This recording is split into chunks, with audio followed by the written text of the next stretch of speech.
First of all আপনাদের যখন আপনারা দুইটা ইমেজে কালার মেজারমেন্ট করবেন তখন Ctrl+Shift+T দিয়ে আপনারা মেজারমেন্ট করে নেবেন, ঠিক আছে।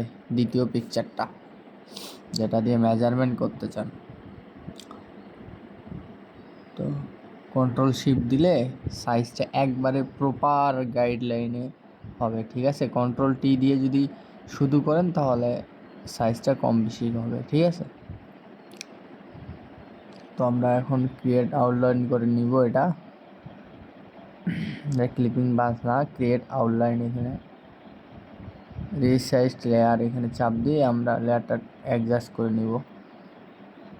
তো দুইটাই সিলেক্ট করে নেব, কন্ট্রোল দিয়ে দুটো সিলেক্ট করে নিব লেয়ারটা। তারপর আমরা অটো লেয়ার করে ওকে দিয়ে দিব।